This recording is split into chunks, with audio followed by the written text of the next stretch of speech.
Boa noite, então, companheiros. Paz para todos nós.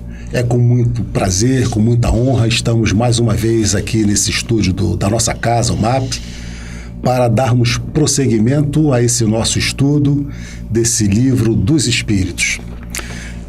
Dizemos sempre para vocês, aqueles que estejam, por acaso, chegando pela primeira vez, que todos os nossos estudos estão gravados no Facebook do MAP, MAP_oficial, e no YouTube, onde vocês podem, inclusive, rever programas, assistir novamente, tirarem dúvidas. E com relação a isso, nós alertamos sempre para a necessidade de que vocês tenham o livro, para que possam anotar, escrever, rabiscar, anotar dúvidas e mandar para nós, e fazer essa interação, inclusive dizendo de onde vocês estão nos assistindo, para que a gente possa ter uma ideia de onde nós estamos atingindo. E que vocês possam, então, nessa noite de segunda-feira, ter mais uma noite brilhante, de muitos estudos, de muitos esclarecimentos, que a gente possa, inspirados, intuídos por esses bons espíritos, levar para vocês exatamente a nossa necessidade, que é sempre de aprender para que a gente possa ter uma conduta mais acertada com os nossos irmãos de caminhada. Vamos então, nesse momento, fazer a nossa prece de abertura, para que a gente possa então, junto com a irmã Célia, dar continuidade às nossas questões. Então vamos pedir a Deus, pedir a Jesus, a Maria, que nos ilumine, que nos esclareça, nos intua sempre, que essa espiritualidade que nos acompanha, que são os responsáveis por esse estudo, possam estar aqui presentes, nos auxiliando sempre, para que a gente possa, então, estar levando a resposta mais correta, mais justa para vocês que estão aí do outro lado nos assistindo. Graças a Deus. Graças a Deus. Célia, vamos dar continuidade. Nós paramos na questão 157, né? E vamos dar continuidade hoje. Você continua para nós? Isso. Lembrando que nós estamos ainda falando sobre a separação. Boa noite primeiro, né? É um prazer muito grande estar aqui com vocês. Isso. Com o Nivaldo, com vocês, em contato com essa doutrina. Então, nós estávamos ainda na parte referente à separação da alma e do corpo, né? E continuamos falando sobre essa separação. Acho que a 157 a gente já leu, Célia, a 158 agora, né? Nós paramos na 157, perfeito, isso. Perfeitamente. Então, falando ainda sobre a separação da alma e do corpo. A questão 158. O exemplo da lagarta que inicialmente rasteja na terra, depois se encerra na sua crisálida em estado de morte aparente, para em seguida renascer com uma existência brilhante, pode dar-nos uma ideia da vida terrestre, do túmulo e, finalmente, da nossa nova existência? Então, Kardec... E a gente, filosoficamente, a gente fala isso, da lagarta, da crisálida, da borboleta. Então, Kardec faz essa pergunta porque nós usamos sempre isso, A lagarta que rasteja, a crisálida, quando ela está dentro do casulo dela, e depois quando ela vira borboleta. Kardec faz a associação à ideia da vida terrestre, quando a gente está se rastejando aqui, do túmulo, que seria o nosso casulo, e depois a nossa... despertar, vida espiritual. É porque a gente precisa, Célia, dessa comparação, visualizar, a gente precisa materializar. Muitas das vezes essas coisas para que a gente possa entender, Mas aí a espiritualidade, como ela só quer o nosso desenvolvimento, e nos esclarecer, eles nos respondem uma pálida ideia. Olha só, a gente acha que é uma grande filosofia. Ele diz uma pálida ideia. A gente não tem nem noção do que é ainda. A ideia é boa, todavia, não deve ser tomada ao pé da letra, como frequentemente o fazeis. Dá para a gente ter uma ideia? Dá para a gente ter uma ideia. Para não tomar aquilo como ao pé da letra, né?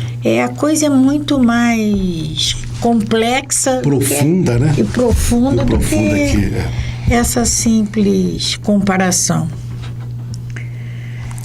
A questão 159, Kardec pergunta assim: que sensação experimenta a alma no momento em que se reconhece no mundo dos espíritos? Qual é a sensação da alma ao perceber que desencarnou, né? E a resposta, ele diz assim, os espíritos nos respondem, né? Isto depende. Se fizestes o mal com o desejo de praticá-lo, no primeiro momento, tu te sentirás envergonhado de tê-lo feito. Para o justo, é bem diferente. Ela fica como que aliviada de um grande peso, pois não teme nenhum olhar percustador.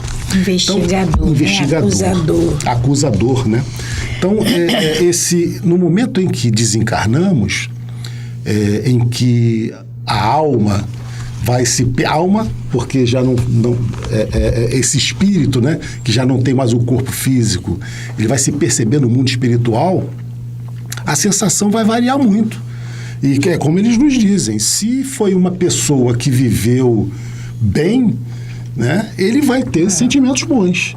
Mas se foi uma pessoa que praticou o mal, que desejou o mal, que ele vai ter essa consciência de que ele agiu mal. E aí não vai ter um bom despertar. Aí lembrando que eu falei no programa passado, que André Luiz nos traz, a gente se assusta.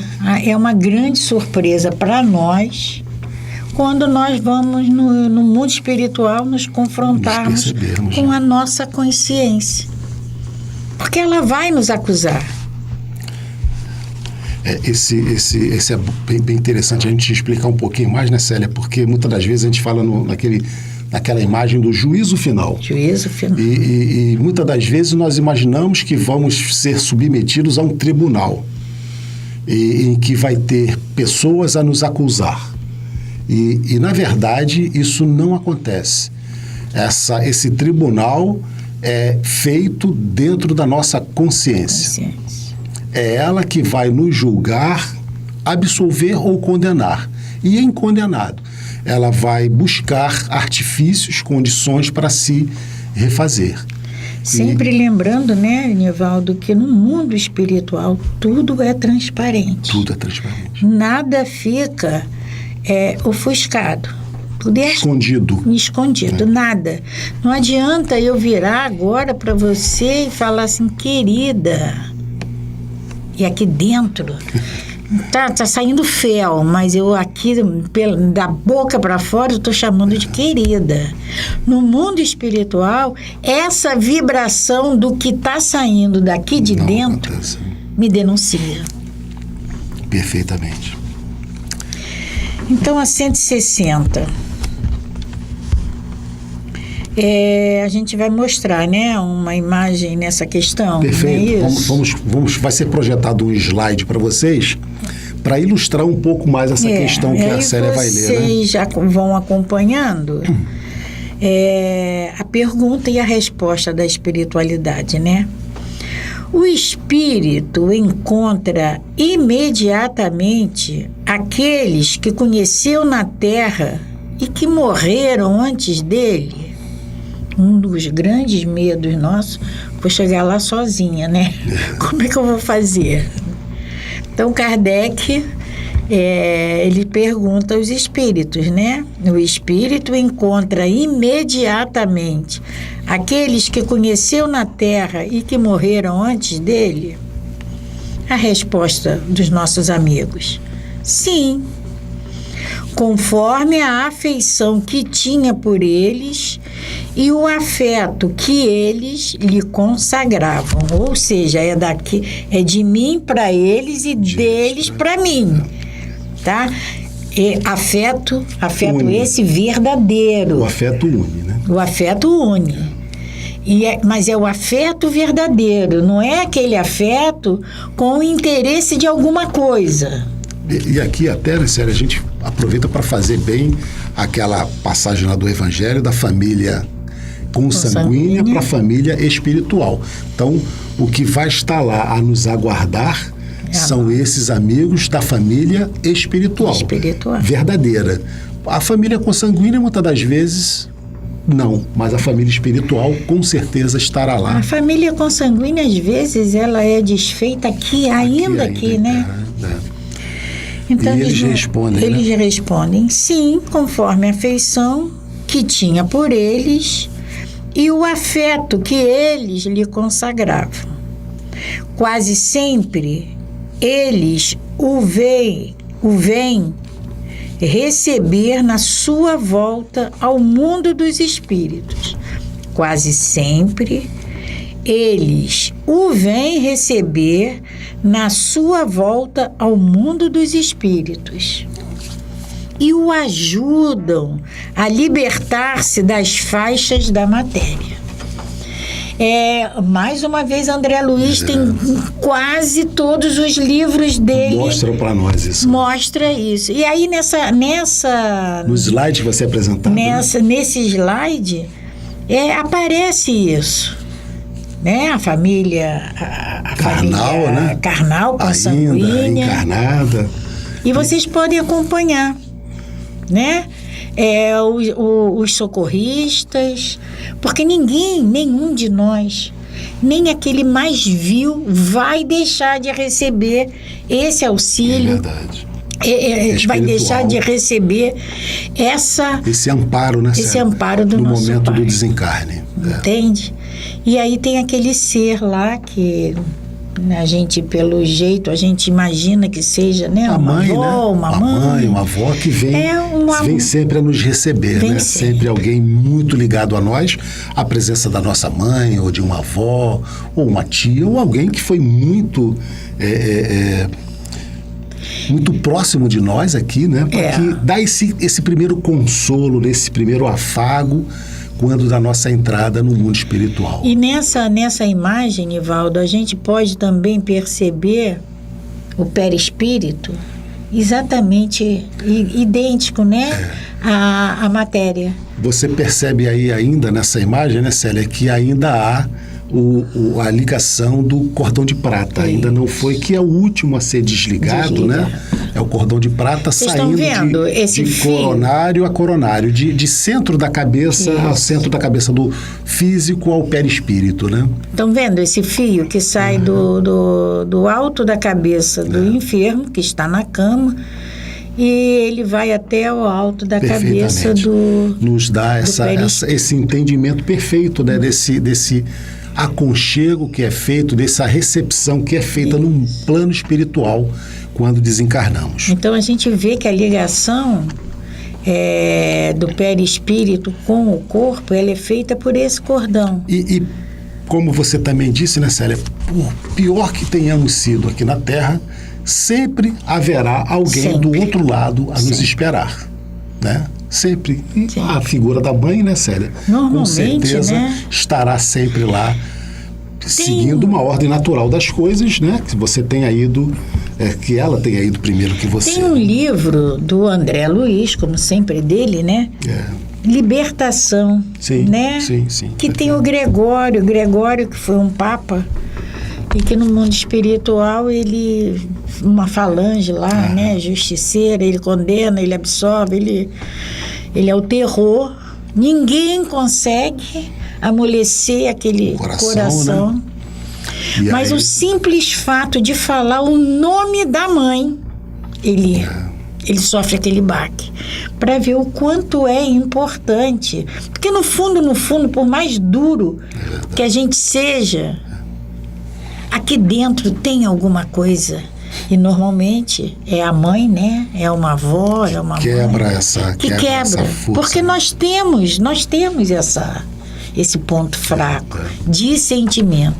Ninguém é completamente desprovido de um sentimento afetuoso. É verdade. Continuando a resposta deles. Sim. Então, quase sempre, eles o vêm receber na sua volta ao mundo dos espíritos e o ajudam a libertar-se das faixas da matéria. Encontra-se também com muitos dos que conheceu e perdeu de vista durante sua vida na Terra. Vê os que estão na erraticidade e vai visitar os que se encontram encarnados. Perfeito. É bem verdade que não é um grande oba-oba. Tô lá no mundo espiritual, vou dar uma passadinha. Não é assim. Não é assim, né? Depois e evidentemente que eles nos trazem aqui uma condição, uma determinada condição, que também sabemos que não é normal para todos os espíritos desencarnados. Não é uma condição que seja igualitária para todos, né? Temos aqui as exceções. Vamos lembrar daquela escala, né? A escala que você, espiritual, né? Cláudia, mostrar. A escala espírita. Então dentro daquela escala espírita, nós vamos também ter uma escala para aqueles espíritos que vão desencarnar. O que desencarnou numa condição melhor, evidentemente que... Sempre moral, né? Moral, sempre moral, não é? Vai desfrutar de uma condição melhor, de uma recepção melhor que aquele que desencarnou ainda numa condição de escala mais inferiorizada. Mas vamos dar continuidade, Célia, a questão 161. Kardec pergunta assim agora: na morte violenta e acidental, quando os órgãos ainda não se enfraqueceram pela idade ou as doenças, a separação da alma e a ascensão da vida acontecem simultaneamente? Então agora é aquela condição de uma morte acidental, uma morte brusca. Né? Brusca sempre no sentido para nós vamos perceber que muitas das vezes quando nós consideramos que houve aquela morte brusca, foi para nós, mas para o mundo espiritual aquilo já era previsível, né? Mas a resposta deles é assim: geralmente sim.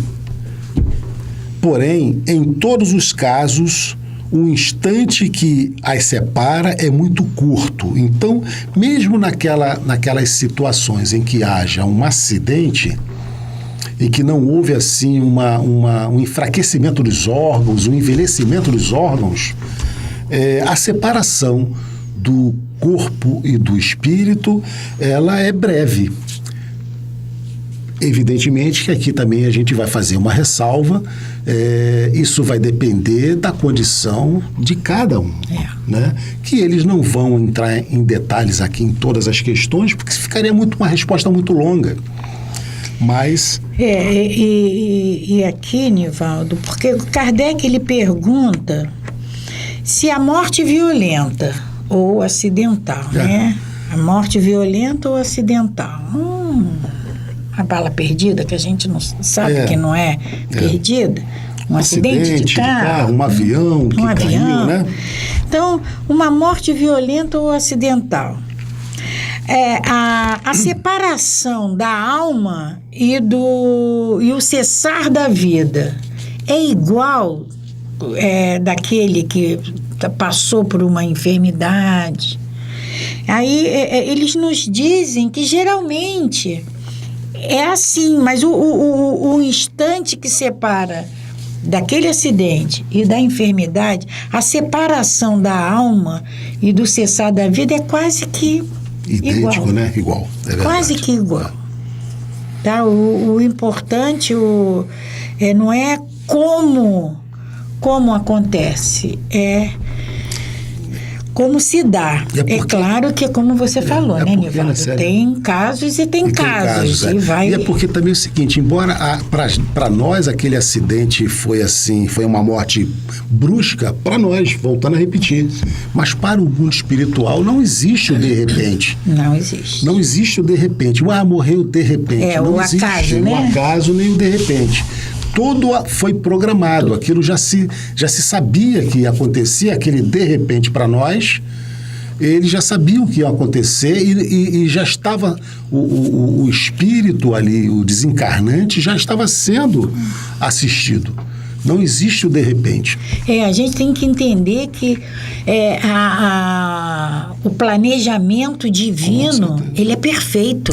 Ele é perfeito. Então, aquele homem veio com a missão de, no dia tal, beber, ficar bêbado, provocar um acidente para matar. Não, ele não veio com essa programação. Mas a espiritualidade vai usar aquele momento, né, para fazer cumprir esse planejamento. E tem uma outra coisa, Nivaldo, nessas mortes violentas ou acidentais, isso serve de aprendizado para nós. Aquele espírito cumpriu a parte que lhe cabia, né? E nós que estamos aqui, que presenciamos, que vivemos aquele momento, isso é aprendizado nosso. E você falou aí, né, Célia, desse aproveitamento da espiritualidade em determinadas situações que não foram programadas, mas eles se aproveitam para dali colher um resultado. E a gente tem um embasamento no nosso Evangelho. No nosso Evangelho. Quando Jesus nos disse que é preciso que haja o escândalo, mas ai daquele que o provoque. Pois não é verdade? Então a gente tem aí nossa confirmação do aproveitamento da espiritualidade em cima desses acontecimentos que muitas das vezes não foi uma programação vinda dentro da programação reencarnatória, né? Porque ninguém vem para destruir o outro, né? Ninguém, nenhum de nós vem aqui, reencarna para destruir o outro. Até porque, Nivaldo, se a gente for lembrar, for recordar, a espiritualidade diz que são 25 bilhões de espíritos, né? Em torno disso, que 7 bilhões e pouco estão encarnados, né? 7,5 estão encarnados. O restante está na espiritualidade. Olha quantos espíritos estão precisando reencarnar. Renascer, né? Para encarnar um que é só para fazer o mal, não vê. Espiritualidade não é. Por isso que a gente sempre diz que a fila lá em cima está muito grande. Muito grande. Que cada um de nós aproveitemos a nossa estada aqui na Terra, porque a fila para retornar está muito grande. Está muito grande. E quando nós chegarmos lá, como nós já falamos no programa passado, a nossa consciência vai nos acusar e a gente vai querer voltar e a gente está lá no final da fila. A gente vai ter que pegar o final da fila, né? Então vamos aproveitar agora, vamos preparar a nossa plantação. Você leu a 161? 160 que eu li. 160? Então, vamos ler a 161, né? Na morte violenta e acidental, quando... Não, essa nós já lemos, Célia. Não, foi. É 162. 162 você que vai ler. Você que vai ler. Isso. Então, é 162. Isso. Após a decapitação, por exemplo, o homem conserva por alguns instantes a consciência de si mesmo. Então, a decapitação. Temos que imaginar sempre, né? Kardec está esmiuçando, buscando todo o entendimento. Ele estava em 1860. E naquela época era... ainda existiam casos, naquela época de decapitação. Assim. E ele estava descobrindo esse mundo espiritual. Ele estava descobrindo. Então, e ele não era... ele não tinha nenhuma religião. O Kardec era um homem de ciência, era um cientista. Então, ele estava buscando esse entendimento em todos os pontos. Por isso é que ele pergunta, vai esmiuçando, né, cada questãozinha para ele entender e trazer para nós. E aí quando ele... Vamos nos colocar no lugar de Kardec. Ele lá atrás, ele perguntou a espiritualidade, um pouquinho mais aqui para trás, ele perguntou se a separação da alma e do corpo se dava bruscamente. Imediatamente, né? Não dá. Ele também perguntou se sobre a vida orgânica, né, as atividades orgânicas e a alma. O espírito, né? Não existe alma num corpo sem vida orgânica. Pode ter vida orgânica e não necessariamente que o espírito esteja ali. E na decapitação, que pum! Imediato ali. É imediato, cortou. Então esse é a Kardec, ele faz... Investigando, né? Ele faz umas perguntas, ele indaga a espiritualidade, que é exatamente para nos esclarecer. Então ele pergunta, após a decapitação, por exemplo, o homem conserva por alguns instantes a consciência de si mesmo? Eles nos respondem, muitas vezes a conserva durante alguns minutos, até que a vida orgânica se tenha extinguido completamente. Mas também, quase sempre, o temor da morte lhe faz perder aquela consciência antes do momento do suplício. Então, a espiritualidade, eles nos dizem que algumas vezes sim, né? Até porque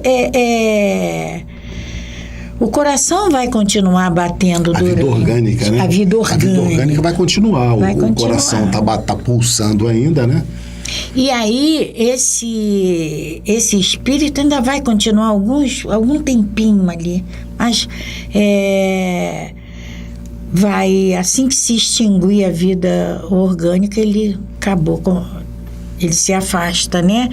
E também o simples fato de você saber que você vai passar por uma guilhotina, só o temor já te mata. Né? E muitas das vezes, Célia, é o que ele nos diz também, que antes do fato consumado, o espírito já foi retirado. Como acontecia lá. O espírito já foi retirado ali, só tem o corpo físico, né? Kardec traz uma nota aí, tem uma Célia? notinha de Kardec. Trata-se aqui da consciência que o suplicado pode ter de si mesmo, como homem, e por intermédio dos órgãos, e não como espírito. Se não perdeu essa consciência antes do suplício, pode conservá-la por alguns instantes, mas de duração muito curta, e que cessa necessariamente com a vida orgânica do cérebro, o que não quer dizer que o perispírito esteja inteiramente separado do corpo. A gente viu lá atrás de como se dá essa separação, que é paulatinamente, né? Ao contrário, em todos os casos de morte violenta, quando esta não se deve à extinção gradual das forças vitais, os laços que unem o corpo ao perispírito são mais tenazes e o despreendimento completo é mais lento, né? Então, Kardec vem nos explicando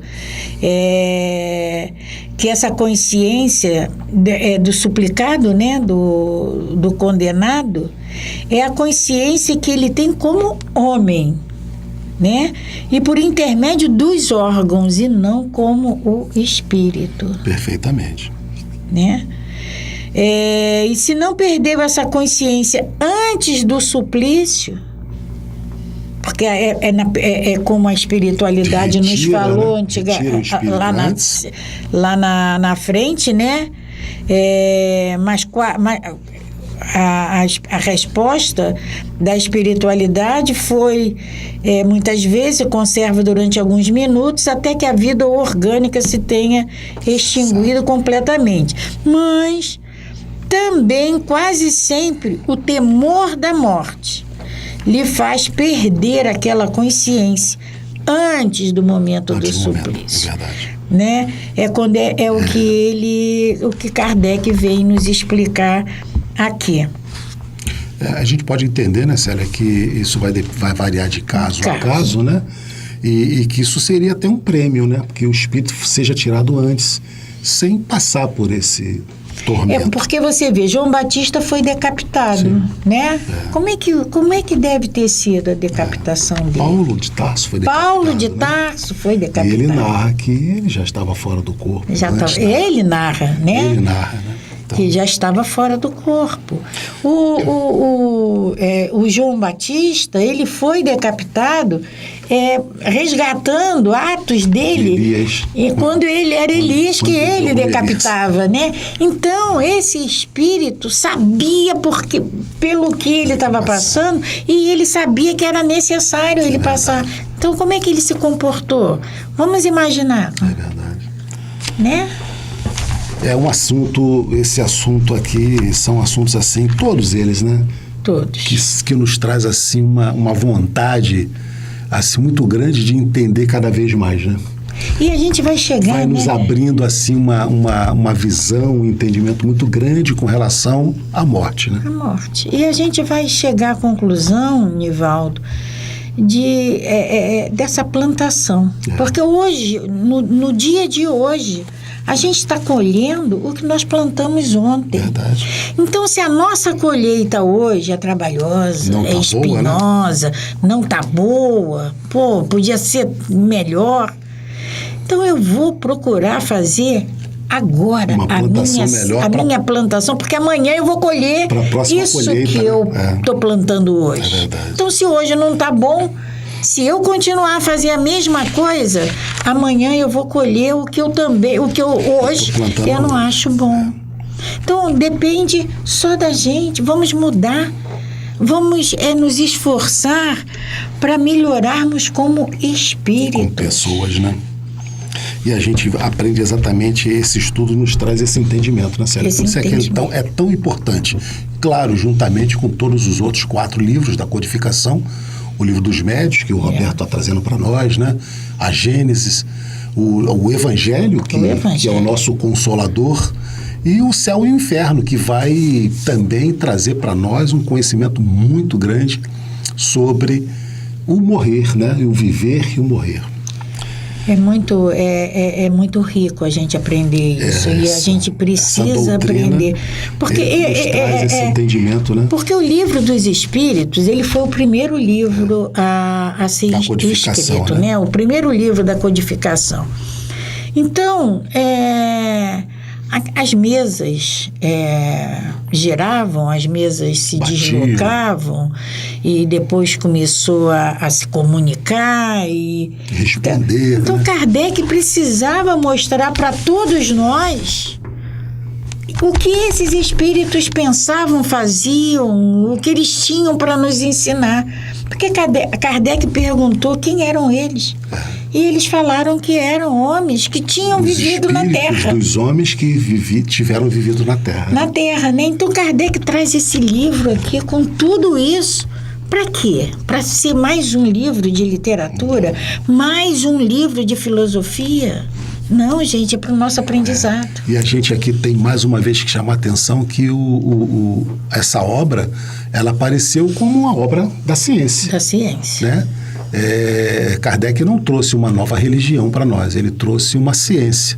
Ele descobriu esse mundo espiritual, ele revelou esse mundo espiritual para nós. Então ele trouxe essa ciência junto com uma filosofia e que forma então esse triângulo, né? Forma esse tripé que resulta nessa religião, resulta nessa condição que nós, através dessa ciência que ele nos trouxe, dessa filosofia, uma forma de viver, um entendimento para que a gente transforme as nossas vidas. Por isso é que a gente diz que é uma religião. E a gente, Nivaldo, lembra quando nós começamos no primeiro dia que nós falamos do Kardec, Livro dos Espíritos, Kardec, ele tinha, primeiro que tinha que ser ele, né? Não vamos esquecer que tudo é um planejamento. Ele já veio com essa missão. Nossa. E, a princípio, ele era cético, né? Sim, com certeza. Não ligava. A partir do momento em que ele teve uma resposta, aí ele falou assim, não, peraí. Mas ele não simplesmente acredita, né, Célia?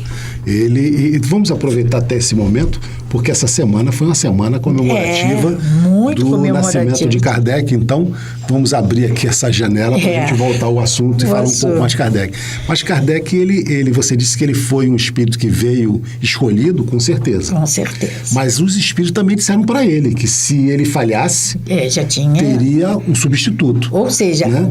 A doutrina, ela iria existir. A doutrina, esses livros teriam que vir. O escolhido a trazer foi ele. Mas se por acaso ele falhasse, que outros viriam para trazer esse conhecimento para nós. Aí, Nivaldo, só mais uma... mas se ele foi escolhido, como é que ele ia falhar? Nós também fomos escolhidos para dar certos. Verdade. Viemos aqui para resgatar muita coisa errada que fizemos lá atrás. Mas a gente tem o livre-arbítrio. Quando mergulhamos na carne, né, Célia? A mesma coisa é o Kardec. Nós, no mundo espiritual, quando ainda espíritos, nós participamos muitas das vezes... Nós participamos da nossa programação reencarnatória.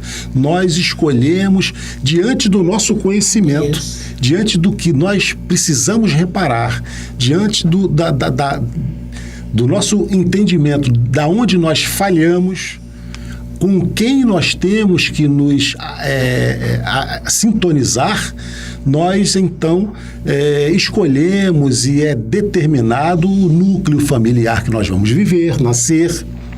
E qual é a nossa programação? Nós participamos disso. Mas, infelizmente, quando mergulhamos na carne, trazemos o esquecimento, que é um santo esquecimento. É um santo esquecimento. Temos que ver que é um santo esquecimento. E aí, o livre-arbítrio, como você disse, faz com que a gente possa falhar novamente. Então, Kardec podia falhar. Kardec podia falhar. Mas ele trouxe aí para nós em 11 anos ele traz essa doutrina, né? Foram 11 anos de trabalho incessante, né? E ele, Nivaldo, ele não foi, a espiritualidade não deixou de ser completamente clara para ele. Porque ele iria sofrer injúria, porque ele iria sofrer perseguição, dificuldade financeira, dificuldade profissional. Ele iria sofrer, sabe? Tudo. Né? Mas que ele nunca iria estar abandonado. É verdade. E a gente fica muitas das vezes pensando, né, Célia? Puxa vida, mas será que a espiritualidade não poderia, sabendo que ele tinha essa missão, ter facilitado a vida para ele? Não é assim que a coisa funciona. E a gente tem um exemplo aqui mais contemporâneo nosso, que é o nosso Francisco Cândido Xavier, Chico, né, que veio com uma missão de trazer para nós essa avalanche de livros que ele nos trouxe, de informações, porque o Chico escreveu quase 500 livros. Eu tenho certeza que raríssimas pessoas, ou talvez ninguém, consiga ler toda a obra que Chico escreveu. Quer dizer, não que Chico escreveu não, né, Nivaldo? Que ele psicografou. Ele escreveu psicografando, evidentemente. Mas você veja bem, uma pessoa escreveu mais ou quase 500 livros. Talvez a gente não consiga ler a metade do que ele escreveu. Eu digo pelo volume de trabalho que ele trouxe. Mas aí você podia imaginar que Chico poderia ter vindo numa condição privilegiada, fisicamente, para que ele tivesse mais condição de escrever. E a gente sabe da história de Chico que não foi assim. Não foi. Chico muito sofrida, sofreu, né? Sofreu do dia que nasceu até a morte, praticamente. Chico tinha uma catarata que sangrava. Angina. Chico sofreu horrores de dores, né? Quantas vezes ia trabalhar tendo que sorrir, mas com muitas dores. Então, o mundo espiritual não nos poupa, porque nós temos missões a cumprir. Agora, é bem verdade que nos fortalece. Nos fortalece. Nos fortalece na fé. Para que a gente possa enfrentar essas situações. E aí foi o caso de Kardec, foi o caso de Chico, foi o caso de Francisco, foi o caso de Fabiano. E aí a gente tem, né? Temos agora Fabiano de Cristo, dia 17. Então são histórias ricas demais, né, Célia, para a gente aproveitar um pouquinho para trazer para a gente, porque essas pessoas são os nossos exemplos. Os nossos. Né? Kardec foi estudar, teve a condição de estudar num colégio que foi preparado também no plano espiritual para que ele tivesse aquele nível de entendimento, né? Ele foi aluno de Pestalozzi, né? Então, Kardec com 15, 16 anos, ele já substituía Pestalozzi na escola. Então, é toda uma história que nos traz essa grandiosidade de quem foi esse espírito, né? Que esteve conosco foi escolhido para trazer esse Pentateuco para nós, né? Esse Cristo Consolador. Ele ainda não é estudado em toda a dimensão, em toda a importância que ele tem para a humanidade. É verdade. Né? Para nós, habitantes desse orbe.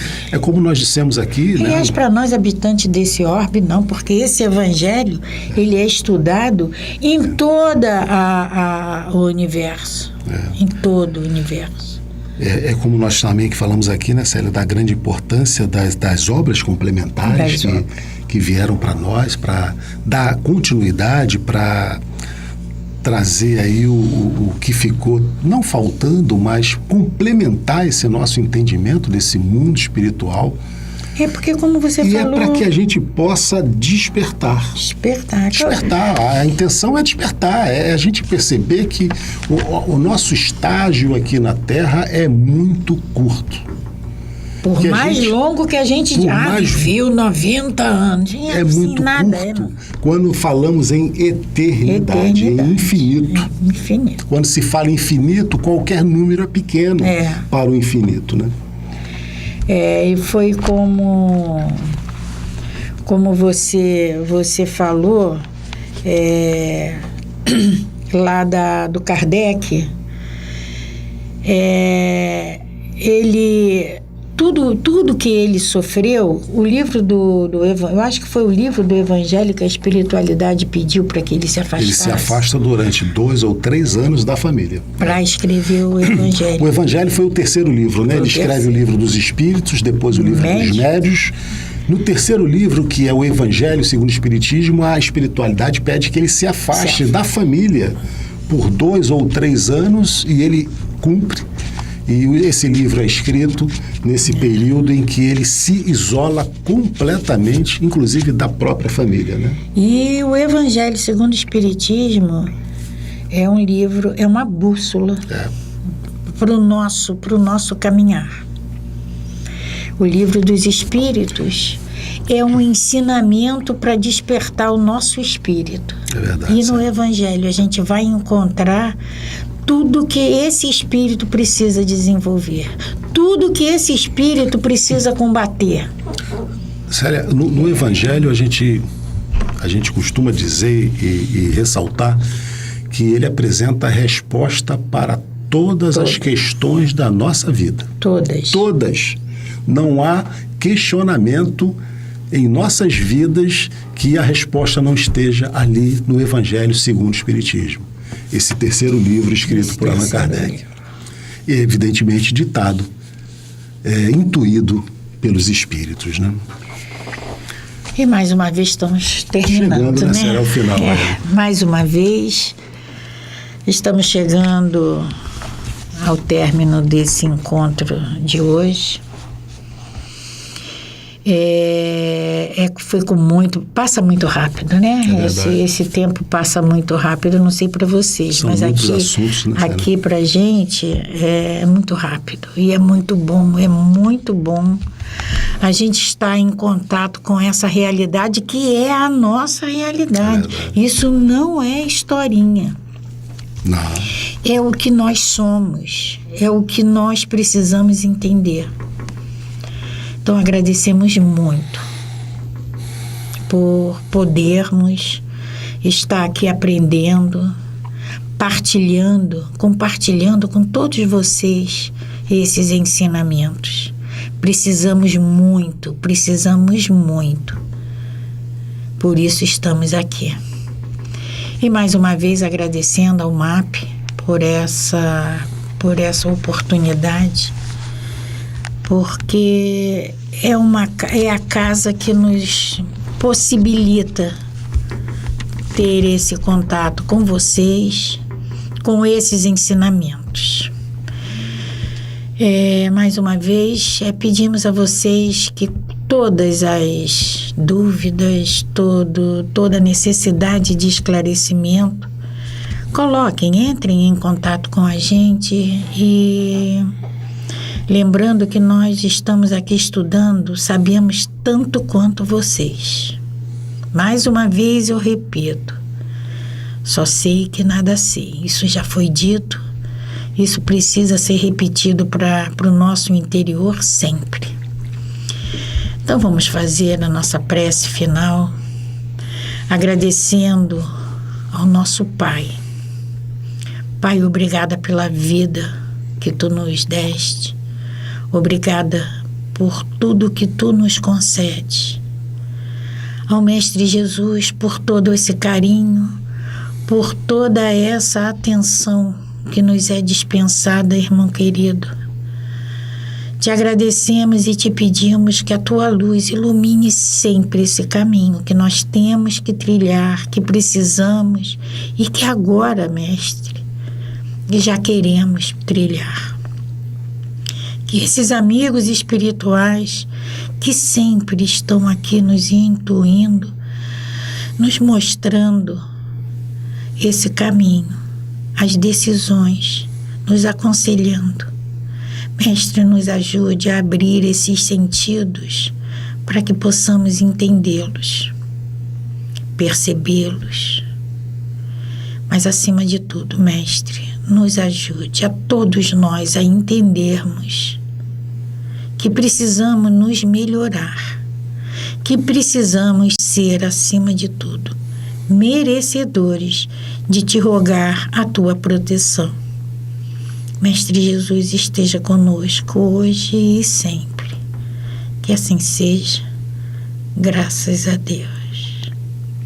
Paz e bem, paz e luz, paz, muita paz.